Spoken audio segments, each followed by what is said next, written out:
Welcome back to Angrezify, an English learning platform for Urdu and Hindi speaking people.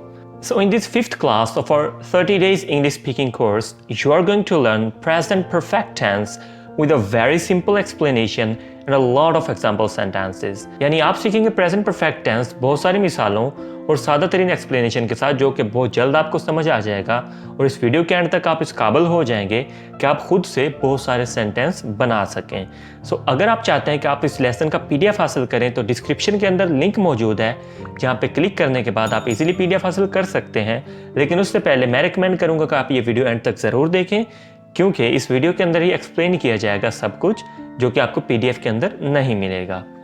सो अगर अब तक आपने इस कोर्स की बाकी क्लासेस नहीं देखी तो वो भी आप देख लीजिएगा। क्लास नंबर 1, 2, 3 एंड 4 जो हैं वो भी चैनल पे अपलोडेड है, आप वहाँ से देख सकते हैं। So once you are ready, let's dive into it. Present perfect tense, फेल हाल मुकम्मल। अब वर्ड मुकम्मल से आपको पता चल चुका होगा कि this tense is used to tell about an action which has completed.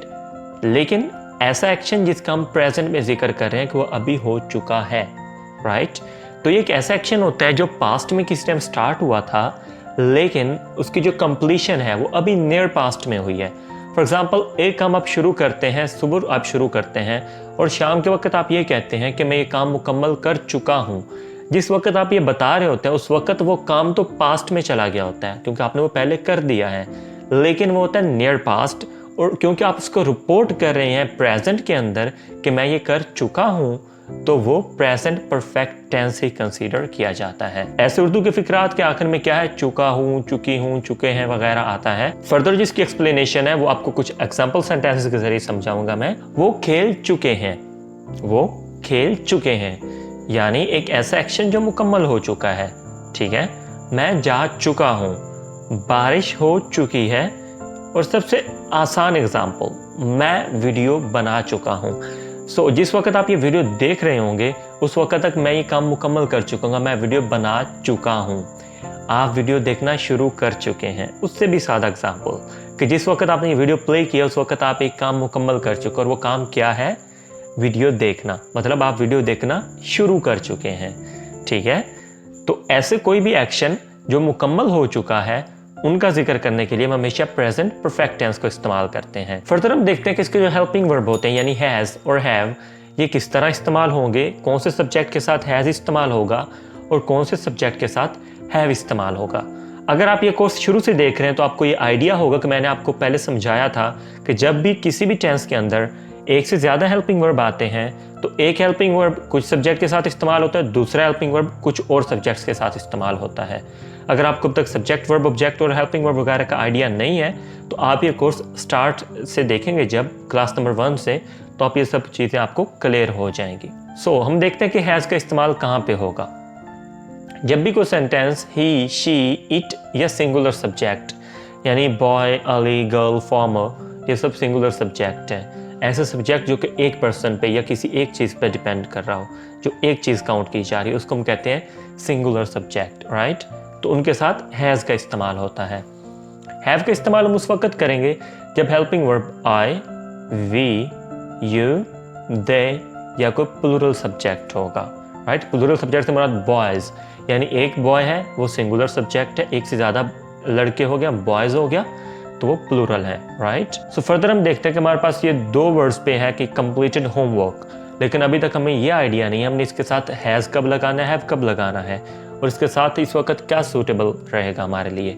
तो पहले देखते हैं कि सब्जेक्ट क्या आ रहा है। अगर सब्जेक्ट आपका ही आ रहा है यानी आपका सेंटेंस ही से शुरू हो रहा है तो आप हैज़ लगा देंगे, जिस तरह he has completed homework, she has completed homework, boy has completed homework, Ali has completed homework, girl has completed homework.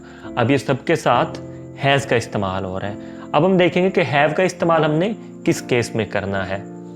आई, यानी सेंटेंस आई से शुरू हो रहा है, I have completed homework, we have completed homework, you have completed homework, they have completed homework, boys have completed homework, right? ऐसे case में जब subject ये होंगे I, we, you, they या प्लूरल सब्जेक्ट तो हम have का इस्तेमाल करेंगे। फर्दर हम देखते हैं कि फॉर्म ऑफ वर्ब कौन सी इस्तेमाल करनी है। थर्ड फॉर्म ऑफ वर्ब यानी वर्ब की 3 फॉर्म्स होती हैं, फर्स्ट, सेकंड, थर्ड, और एक जेरेंड होती है यानी आईएनजी वाली। अगर आपको इस चीज़ के बारे में आइडिया नहीं है तो मैं थोड़ा सा बता देता हूँ कि वर्ब की 3 फॉर्म्स होती हैं, राइट। तो जो इस टेंस में हम इस्तेमाल करेंगे वो हम थर्ड फॉर्म ऑफ वर्ब इस्तेमाल करेंगे, यानी completed, gone, bought, cooked, jumped. अब इसकी फर्स्ट फॉर्म क्या है? कंप्लीट, लेकिन थर्ड क्या है? कंप्लीटेड। इसकी क्या है? गो, वेंट, और थर्ड क्या है? Gone, buy, bought, bought, right. इस तरह से ये third form of verb throughout this tense इस्तेमाल होगी। नेक्स्ट देखते हैं कि सिंपल सेंटेंस इसके किस तरह से बनाने हैं। तो मैंने जिस तरह आपको बताया था कि ये कोई इस तरह का नहीं हो कि इसमें आपको कुछ सेंटेंस रटे रटाए बताए जाएंगे, बल्कि इसके अंदर आपको एक स्ट्रक्चर समझाया जाएगा और उस स्ट्रक्चर को फॉलो करते हुए आप कोई भी सेंटेंस खुद से बना सकते हैं। फॉर एग्जाम्पल यहाँ पे हमारे पास स्ट्रक्चर क्या है? सिंपल सेंटेंस बनाने के लिए सब्जेक्ट, उसके बाद हमने हेल्पिंग वर्ब लगाना है, हैज़ या हैव। अब ये हम देख के लगाएंगे कि सब्जेक्ट क्या है, जैसे कि मैं अभी आपको समझा चुका हूँ। वर्ब की थर्ड फॉर्म है और ऑब्जेक्ट है, right. I have gone to school, I था सब्जेक्ट, हमने साथ हैव लगाया, उसके बाद हम रिक्वायरमेंट देखें, स्ट्रक्चर के मुताबिक वर्ब की थर्ड फॉर्म आएगी। आई हैव गॉन, गॉन यानी वर्ब की third form. I have gone to school, मैं स्कूल जा चुका हूँ। द फार्मर्स हैव प्लॉड, किसान हल चला चुके हैं। The pigeons have flown in the air, कबूतर हवा में उड़ चुके हैं। बॉय हैज संग अ सॉन्ग, लड़का गाना गा चुका है। She has washed the clothes, वो कपड़े धो चुकी है। अब ये था सिंपल सेंटेंसेस बनाने का फार्मूला। अब जो नेक्स्ट हम देखते हैं वो है नेगेटिव सेंटेंसेस। तो सिंपल सेंटेंसेस अगर आपको बनाना आ गए हैं तो नेगेटिव, तो इंट्रोगेटिव या नेगेटिव इंट्रोगेटिव बनाना आपके लिए ज़रा भी मुश्किल नहीं रहेगा, क्योंकि ज़रा सी चेंज करनी होती है। जिस तरह पहले सब्जेक्ट के साथ हैज़ हैव लग रहा था, वर्ब थर्ड लग रहा था, ऑब्जेक्ट लग रहा था, सब कुछ वैसा रहेगा, सिर्फ हमने हेल्पिंग वर्ब के बाद नॉट ऐड कर देना है, ठीक है। मनफी बनाने के लिए हेल्पिंग वर्ब के साथ नॉट का इजाफा करें। I have not gone to school, मैं स्कूल नहीं जा चुका। The farmers have not ploughed, किसान हल नहीं चला चुके। The pigeons have not flown in the air, कबूतर हवा में नहीं उड़ चुके। बॉय हैज नॉट संग अ सॉन्ग, लड़का गाना नहीं गा चुका। She has not washed the clothes, वो कपड़े नहीं धो चुकी है। मैंने आपकी आसानी के लिए सेंटेंसेस भी सेम इस्तेमाल किए हैं, स्ट्रक्चर भी सेम इस्तेमाल किया है। फर्क सिर्फ क्या आ रहा है कि हम नॉट का इस्तेमाल कर रहे हैं। आगे है इंट्रोगेटिव सेंटेंसेस यानी सवालिया फिक्रात। जब आप टेंस में सवाल पूछते हैं तो आपने किस तरह पूछना है? क्या मैं स्कूल जा चुका हूँ? Have I gone to school? Has और हैव यानी हेल्पिंग वर्ब, उनको उठा के स्टार्ट में ले आना है। बाकी स्ट्रक्चर सेम, जिस तरह सिंपल सेंटेंसेस में बनाया तो सब्जेक्ट आ रहा है, वर्ब की थर्ड आ रही है, ऑब्जेक्ट आ रहा है, लेकिन क्या करें, सिर्फ हेल्पिंग वर्ब को यहाँ से दरमियान से उठा के स्टार्ट में लगा दिया है। सवालिया बनाने के लिए हेल्पिंग वर्ब फिक्रे के शुरू में लगाते हैं। Have I gone to school? क्या मैं स्कूल जा चुका हूँ? Have farmers ploughed? क्या किसान हल चला चुके हैं? Have pigeons flown in the air?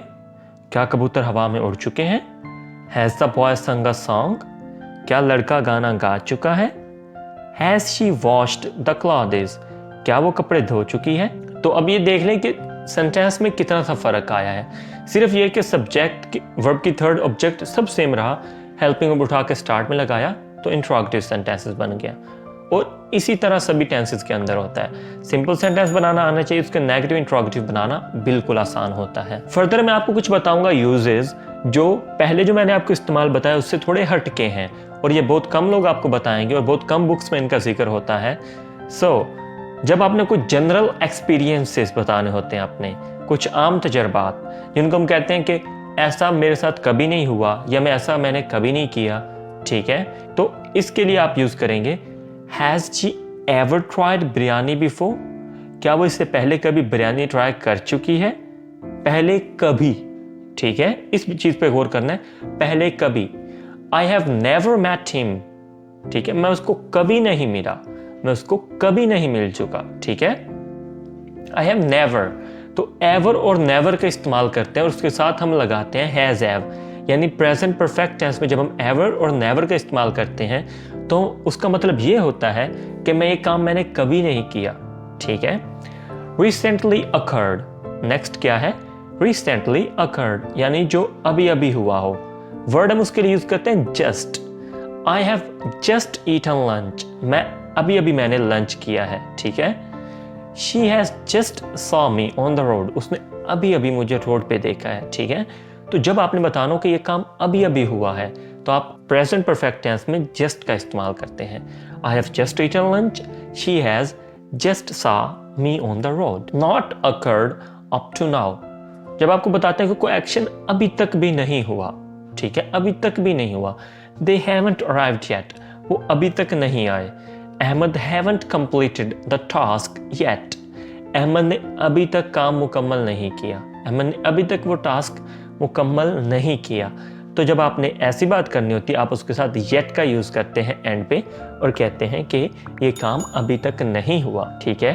अगला है अकर्ड बिफोर यू एक्सपेक्टेड, यानी कोई काम जो उम्मीद से पहले हो गया हो।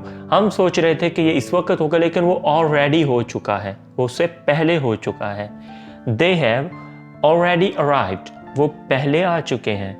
Ahmad have already completed the task, Ahmed पहले से काम मुकम्मल कर चुका है, ठीक है। ऊपर हमने एग्जांपल्स देखी कि दे हैवंट अराइव्ड येट, यानी वो अभी तक नहीं आए। दे हैव ऑलरेडी अराइव्ड, वो पहले से ही आ चुके हैं। फॉर एग्जांपल हम एक्सपेक्ट करें कि वो 3 बजे आएंगे, वो आ जाते हैं 2 बजे, तो हम कहते हैं दे हैव ऑलरेडी अराइव्ड, वो पहले आ चुके हैं, मतलब वो पहले ही आ चुके हैं, ठीक हो गया। तो ये कुछ यूजेस थे जो उससे हट के थे, जो बहुत कम लोग आपको बताएंगे। सो इनको आपने ज़रूर इस्तेमाल करो, इसका इस्तेमाल आप देखेंगे भी और देखते आपको समझ आ जाएगी कि इसका मीनिंग क्या है। जैसे मैंने आपको पहले बताया था कि प्रैक्टिस के लिए मैं कुछ आपको ज़रूर दूंगा। सो ये सेंटेंस आप इस्तेमाल कर सकते हैं अपनी प्रैक्टिस के लिए। प्रैक्टिस आपने कहाँ करनी है वो भी आपको बताता हूँ। पहले आप ये सेंटेंस अच्छे से देख लें और आपने कोशिश करनी है कि आप ये सेंटेंस बना के अभी जो कमेंट के अंदर लिखेंगे और मैं चेक करूंगा, हर कमेंट का मैं रिप्लाई करूंगा और मैं चेक करूंगा कि जिसकी जो गलती होगी वो मैं उसको उसी वक्त बता दूंगा। तो आपने अपनी प्रैक्टिस जो है वो कमेंट के अंदर लिख देनी है ताकि आपकी इम्प्रूवमेंट का पता चले कि इस वीडियो के अंदर से आपने क्या कुछ अब तक सीख लिया है। अगर आपके लिए ये वीडियो हेल्पफुल रही है तो इस वीडियो को ज़रूर लाइक करें, इस चैनल को सब्सक्राइब करें और बेल आइकन भी प्रेस करें। और साथ ही साथ अगर आप चाहते हैं कि आपकी वजह से किसी आपके और दोस्त का भला हो जाए और उसको ये टॉपिक समझ आ जाए तो ये वीडियो उनके साथ शेयर भी ज़रूर करें। I'll get back to you with another interesting English learning video. Till then, take care. Allah Hafiz.